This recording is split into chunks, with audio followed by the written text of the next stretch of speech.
We are fortunate enough this morning for our final blessing to be given by someone that we all know, someone who's done a great job locally in the community, former lineman of the San Francisco 49ers during the Super Bowl years, and someone who is going to be taking a leadership role in the Healthy Kids campaign, a close friend of Tom's, and most importantly, a man of tremendous faith and character, Bubba Paris.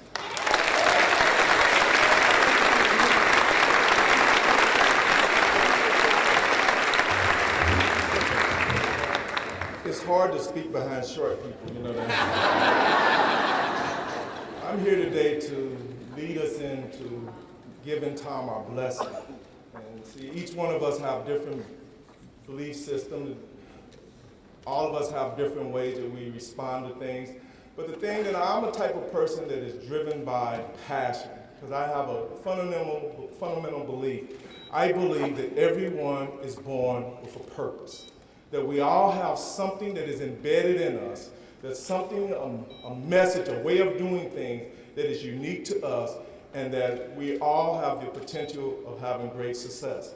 I tell people all the time, because I'm a motivational speaker, and I tell people all the time that when Sir Isaac Newton was sitting under an apple tree, he had the purpose to see gravity, and he had the purpose to see calculus, and I believe that every kid has that purpose.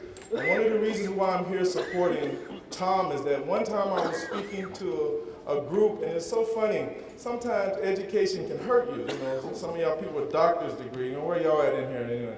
But I was speaking to a group, and a lady came from San Francisco State, and she had a doctor's degree. And I was talking about purpose, that everyone has a purpose. Because you got to believe, when I was in school, I thought God had hated me. Why would he make me bigger than everybody? I couldn't stand being big. I didn't know I was born big to protect Joe Montana, but that was the reason. And if I could go back to my second grade principal who whooped me for talking all the time, I would tell her, now I get paid to talk. Leave me alone. But anyway. But the reason that one of my major reasons that I have supported him, and I give him all the support now and in the future, is because something that this educator said at San Francisco State. After I gave this great presentation about how I believe that every single human being has a purpose.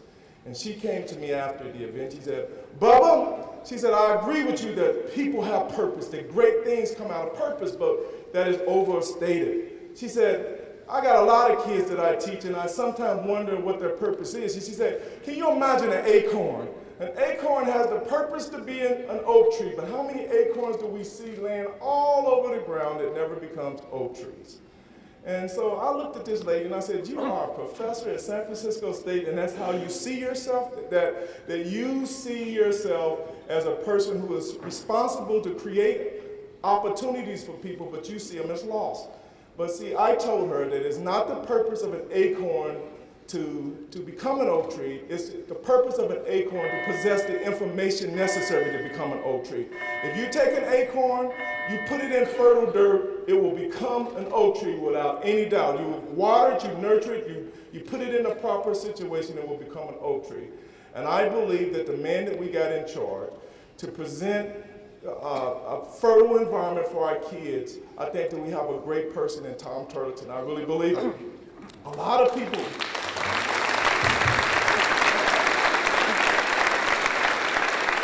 If you ever heard me speak, one of the things that I talk about a lot is I believe that people were born for a moment.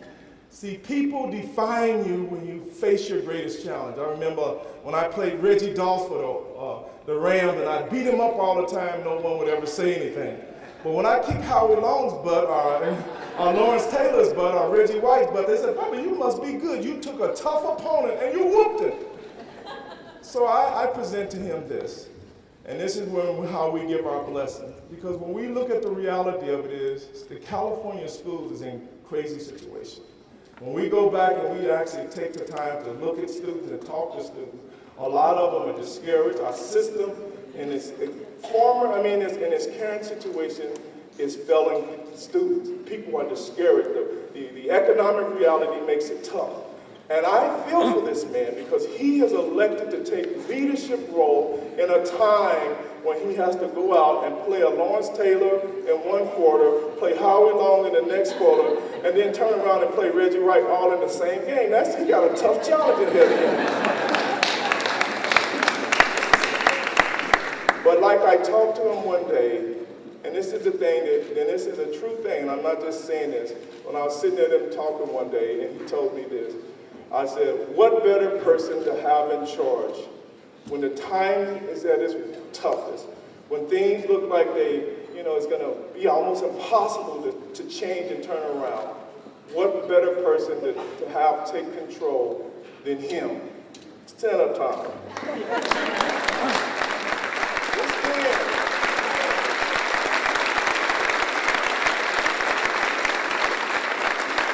I'm a person that deals with a person's heart. I mean, you can sit there and play all kind of games, but this man's heart is for education. I believe with everything in me that he has a sincere desire to change the system as it exists and to go back and create an environment where every acorn that we have sitting back here will be developed into one of the finest big oak trees that you've ever seen in your life, right? You believe with me on that?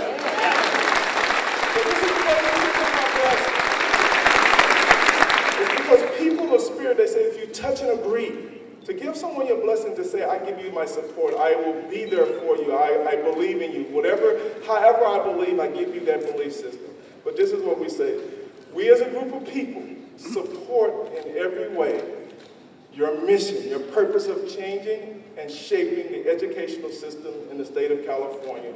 I ask God that I serve, the God that I love, the God that made a dirt eyeball see, a God that can do anything but fail.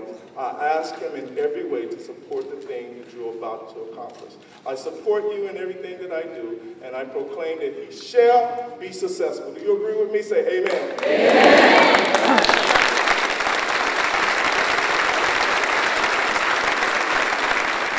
As we conclude today's program, I just want to again recognize the participants, the Dublin High School Jazz Band, for their entertainment, both before and after. The Concord High School Ladies First, Mount Diablo Serendipity Program. We will be having a reception.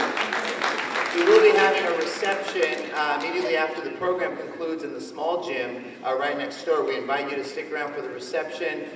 We hope that you'll be able to see it. This program will be shown on our website as well as on Facebook in the next few days. So check it out. Tell your friends who weren't able to be here today. They'll have the opportunity to see it. Once again, we want to thank all of you for your attendance today. Thank you for coming. Thank you for your support. We're inaugurated. We're moving forward. Thank you.